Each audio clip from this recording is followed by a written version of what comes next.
Welcome back once again to Uganda's favorite gaming channel. Gotta look at All-Star Mode, of course. That's a new thing, you see.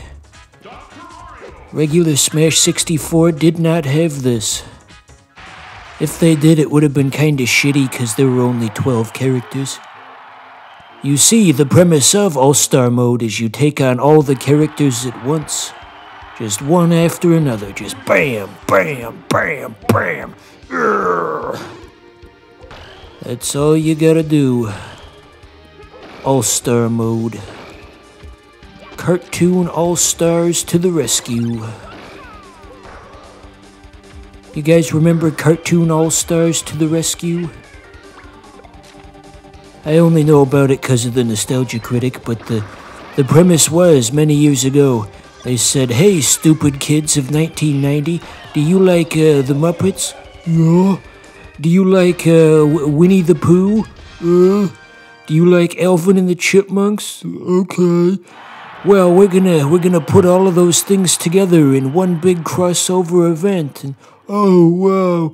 And then it actually came out, and it was just like it was like some kind of crappy anti-drug PSA. Alvin and the Chipmunks told you not to smoke weed or whatever. Everyone felt so ripped off. They even had like a VHS release of it that came later. I guess if you didn't get enough of it the first time.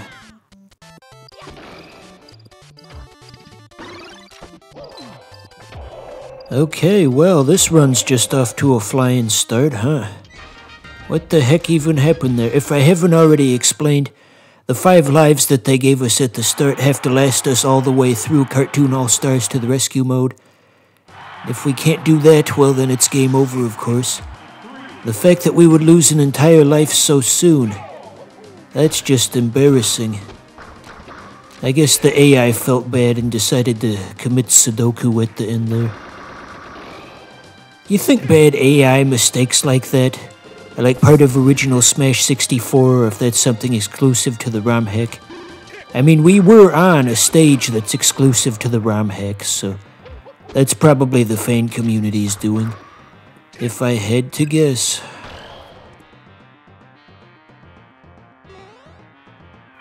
Good lord, this must be so painful to watch for all the Smash Bros. Sweats out there. I can imagine there's just some fat fuck in a chair right now and he forgot to do the combo.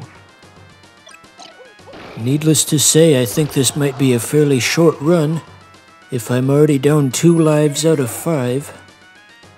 Trying to do this with a non-standard controller is a heck of a thing. My muscle memory's telling me to do one thing, but the practical results not so much. Look at that, I just figured out how to taunt, 3 minutes and 28 seconds into this thing?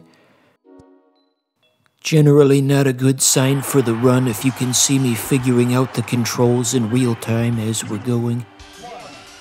Generally you want to figure that out in advance. It's like the Johnny Bravo Christmas special when they were on the cargo plane full of zoo animals, and he said, "So, how long have you been a pilot?" And then the guy said, "I just got my license today." It was funnier at the time. Like most things. So, Princess Toadstool. Princess Toadstool, or Peach, was introduced in Smash Bros. Melee in 2001.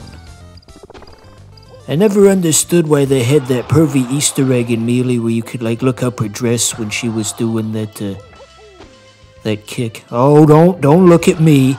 Don't look at me funny. We all did it.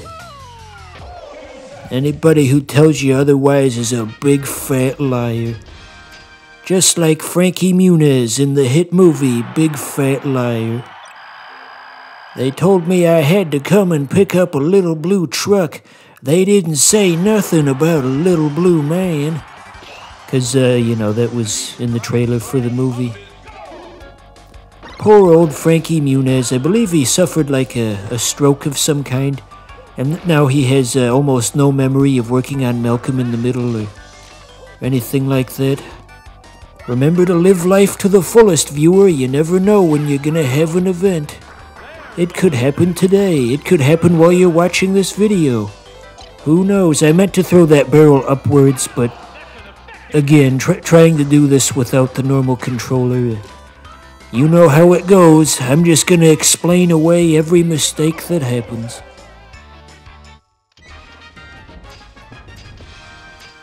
They give you extra points if you taunt right when they take the picture at the end, by the way. Which is exactly what we're doing. Certainly a far cry from how it is now, where they actually don't let you taunt online in the new one. Don't want somebody to go into a fit of rage. How dare he? How dare he hold up a comically enlarged pill in my general direction that's the size of a gerbil? How dare he? So, the song that plays on this stage is that famous song from Donkey Kong Country 2, by the way, Stickerbush Symphony. Specifically, it's the remix from Smash Bros. Brawl, just kind of pared down to fit on N64 instruments. There used to be a famous YouTube video where it was like just Japanese text over, I guess, the background from Stickerbush Symphony with the same song, and for some reason everyone in the comments felt the need to post their life story whenever they saw that video. It's just video game music, but for some reason everybody's all, "Dear comment section, today I did very good on my math test. The teacher said I was very handsome." It's like, I don't want to read this crap. Anyway, eventually Nintendo took that video down for copyright reasons. There was an angry Reddit post about it. Now how am I gonna tell people about my life story? That comment section was the only way. It's the only way. So, here we've got Dr. Mario versus Dr. Mario. A very Brental Floss coated level, if I do say so myself. Brightly colored pills, they'll cure all your ills, just as long as you've got fever or the chills.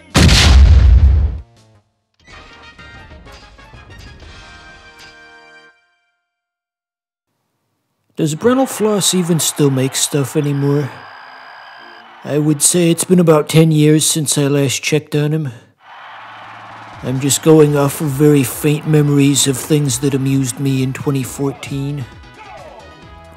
I'm sure Brental Floss's niche as a channel could still work in 2025.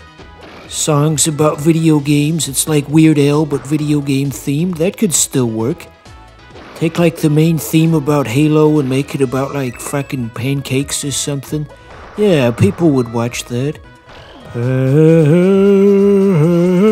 Pancakes, pancakes. Yeah, do it, Brental Floss. You'll get 1 million views. And half of them will be me. So this stage is from Super Mario RPG, by the way. Oop, there it goes. I guess they wanted to, you know, make Mario interesting somehow and not just the usual cliched appearances that he has. They don't want to have just a generic Mario appearance, so they gotta do something else with it, so they made it Mario RPG themed.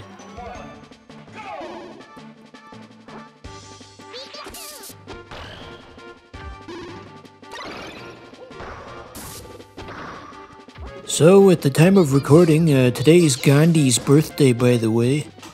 Everybody go wish him a happy birthday on Twitter. We love you, Gandhi. You were great in Clone High. What do you mean that wasn't real? What do you mean the real Gandhi died in 1948? You, sir, are a liar.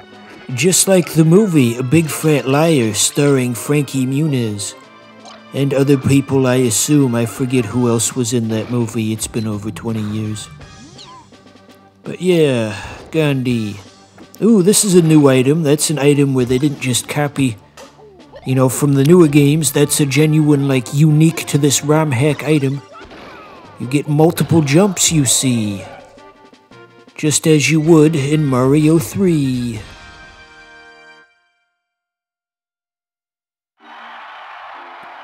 Gotta say, pretty neat that they included Goemon in this. That is very certainly a pick for the OGs, seeing how he's from a franchise that's been dead for decades, unfortunately. If you were to ask a longtime fan what they want, this is definitely the type of thing they would come back with. As opposed to asking the young kids who they would want in Smash Bros. And they just want generic Xbox 360 era shooter, man. Put Cole McGrath in it. It's like, ugh. It's like, shut up, you don't know nothing. You don't know nothing about anything. So, Goemon's main moves here is he's got the big pipe that he can whack you with. And he can also throw coins, and there's a yo-yo of some kind. All very accurate to the games. I've played Mystical Ninja for SNES. Have you? Oh yeah, and in addition to Goemon, they also included his fat purple friend from the same series. I believe his name is Ibitsumaru. I'm probably butchering that, but he's here as well, but you won't find him in All-Star mode because I'm pretty sure he's just a costume. Yes, indeedy. What was the most recent Goemon game? Was it one of the N64 ones? They probably had like some crappy mobile game that only came out in Japan or something. Seems like something that would happen. You know, Monster Hunter's been on a similar downward trend over the years. I believe the most recent Monster Hunter game was in fact just a crappy Japan-only mobile game. Each one sells a little bit worse than the one before it. They need some kind of big scheme to bring the Monster Hunter... I've been meaning to say Monster Rancher the whole time. God motherfucking damn. Yeah, Monster Rancher. Yeah, I guess putting Suazo in Super Monkey Ball from the one that came out in 2021. That wasn't the big marketing push that they needed to save the franchise, evidently. Poor old Suazo. Poor Frankie. You know, earlier I was talking about Frankie Muniz and how he has no memory of doing Malcolm in the Middle. I was just trying to imagine myself in that situation, and just how uniquely strange and messed up that must feel. It's like, imagine you're just at your house watching TV and like an episode of, I don't know, Mike and Molly comes on, and then it's you in the episode and you don't know how that happened. That would just feel so completely strange. See your own face on the television unexpectedly. You'd think you'd lost your mind. So this stage is Ocarina of Time themed. Obviously. Ooh, is that a gun? I don't know what game that's from, but see what it does. Yeah, holy crap, Lois. That is nuts. First time I ever played Ocarina of Time was on the Virtual Console. I missed it the first time it came around, because of the fact that I would have been 3 years old in 1998. But the second time, well, I guess technically the Virtual Console was the third time around, because there was also the Master Quest. Yes, I know about Master Quest. So things are getting a little dicey here gameplay-wise on whether I can actually finish this. I won the last one by sheer dumb luck. Getting any further than that's going to be a challenge because we're out of hearts and also very clearly close to losing.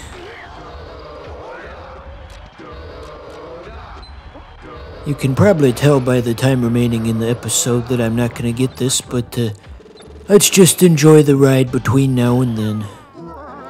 Got that one at least. So, I was watching Northern Lion the other day, and he kind of had a humorous story. I forgot what stories were called. He dreamt that he was doing a stand-up comedy special, and the joke that he told was about juice boxes, and he was saying, squares are such a bad shape for juice boxes. How do you get the juice out of the corners? And obviously in life that's not even a joke at all, but in the dream the crowds were just loving it. I guess well, anyway. That's the end of Smash Remix, I guess.